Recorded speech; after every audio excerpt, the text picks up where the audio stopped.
はい、こんにちは、てんぱぱです。今日は皆さんが迷うであろうキーマップの配置のおすすめの配置と、あとは3つですね、注意するべき点というのをご説明できればなと思います。はい。そしたらですね、早速ですけども、キーマップの配置に関してお話しできればなと思います。まずは、先ほど冒頭にお伝えした3つのおすすめポイントというところをお伝えしてから、私の今のキーマップの配置をですね、ご説明というか、解説させていただければなと思います。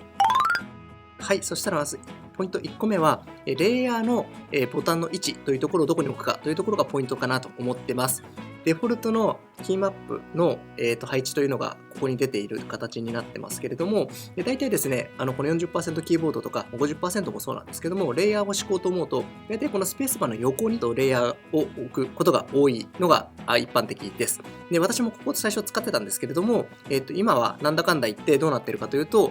こんな形でですね、こことここに置いてるような形をとっています。で、なんでこうしてるかというと、最初はもちろん私も先ほどのやり方と一緒で、はい、こんな形で、こことここに置いていたんですけれども、どうしてもこの左側のところに関しては、この Apple のボタン、コマンドキーだったりとか、Windows で Windows キーっていうところを、どうしてもここにないと押し間違えてしまうというところと、あと Alt に関しても、Windows はよく Alt を使うことがあるので、なので Alt のところをここに置きたかったという性質上、どうしてもこことここをですね、そういう配置にしたかったというところがあって、結果的にこのレイヤーをここに置いているというところにはなってます。なので、結果的に私としてはこういうような形をとっているというところになるんですけれども、いずれにしてもこのレイヤーをどこに置くかというところは、結局押しやすさというところにもなりますし、基本的には40%、50%、もしくはこの自作キーボードで QMK コンフィギュレーターとか、VIA とかですね、こういう自分でマップを敷けるという風なものを使う方に関しては、レイヤーを敷くこと多いと思うので、そのレイヤーのボタンをどこに置くかというところはぜひ考えていただければと思います。はい、続いてポイントの2つ目というところになるんですけれども、2つ目は、ナンバーですね。数字をどこに置くかというところがポイントかなと思ってます。こちらのデフォルトのキーマップの方では、ここにレイヤーを上げたときにですね、ここの上のところに123456790という形に置いていてやってる感じなんですけれども、私はですね、それだと使いにくいと思って、結果的に今どうしてるかというと、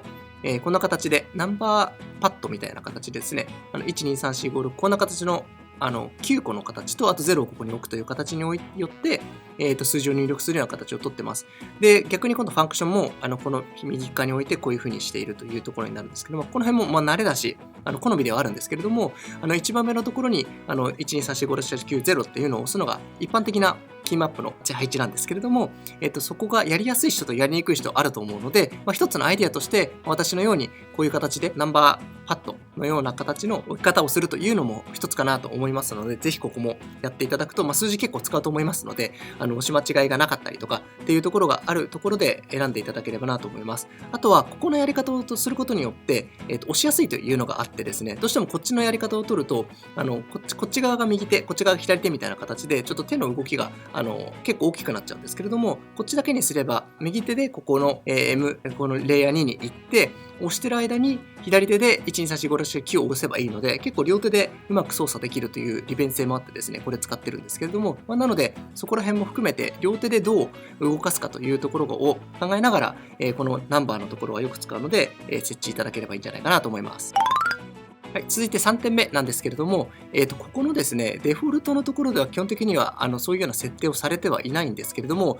この QMK コンフィギュレーターとか VIA とか含めて、すごいいいなと思っている点は、タップしたらこれ、長押ししてるときはこれみたいな形の設定ができたりとか、あとはこれを押すと、これとこれをタップしたのと一緒の効果を持つみたいな形の作り方ができるっていうのがすごく僕はいいなと思っていて、これは皆さんも活用すると作業効率が上がるんじゃないかなと思ってます。で、僕、どこに敷いてるかというと、ベースレイヤーのところに、例えばこことかだと、タップはタブなんだけど、長押しするとコントロールにしていて、HHKB とか、ここに、コントロールキーあるというふうに思うんですけれども、最初はもともとはこの左下のところにコントロールキーを置いてたんですが、どうしてもちょっとここだとですね、手の動きが大きくなってしまうというところもあったので、であればということで、このタブのところにタップであればタブ、長押しだったらコントロールにしたりとか、あとこのエンターのところもタップであればエンターなんだけども、長押しするとコントロールとシフトを押した状態にするという形にすることで、例えば形式を保持したままペーストしたい時の V とかを押したりとか、あとは N を押して新しいシークレットウィンドウを開くとかっていう形で、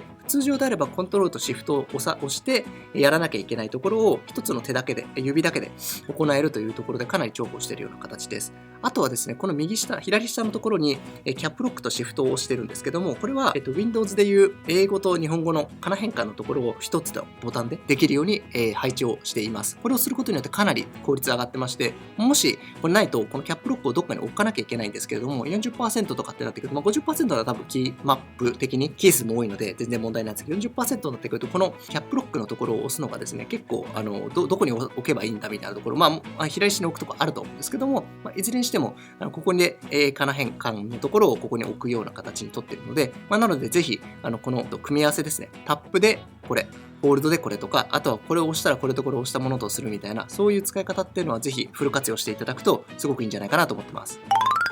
はい。その上で、今回の私のキーマップをですね、ご覧になっていただければと思いますけど、今まで説明した3つのポイントがギュッと凝縮されているような形です。先ほど言ったように、私のそのキーマップでのポイントとしては先ほどの3つですね。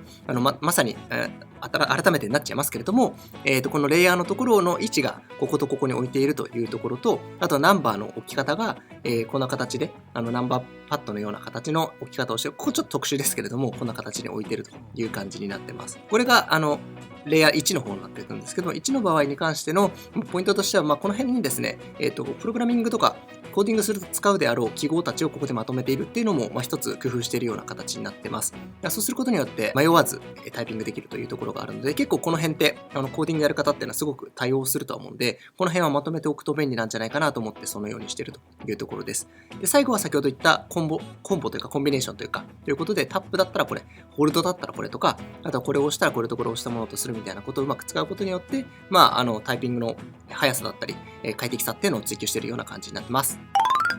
はい。そしたら今日の動画いかがだったでしょうか。今日はですね、こんな形でキーマップの配置に関してですね、僕自身も最初すごく迷って、とりあえずデフォルトのやつを使おうと思って始めているわけなんですけれども、でそこからいろいろ改造して、10回ぐらい繰り返して今の子たちに成り立ってます。なので皆さんももちろん最初やったものが確定ということじゃなくて、どんどん改善されてると思うんですけれども、今回の動画がですね、参考になっていただいて、変遷のところが少しでもショートカットできたらすごく嬉しいなと思ってますので、はい、ぜひ参考いただければなと思います。はい、最後にということで、今日の動画もしよかった、役立ったと思っていただいたら、ぜひいいねボタンと、チャンネル登録の方をぜひよろしくお願いします。今後もこのようなキーボードのお話をですね、アップロードしていきたいなと思ってますので、ぜひまた次の動画でお会いできればと思います。ありがとうございました。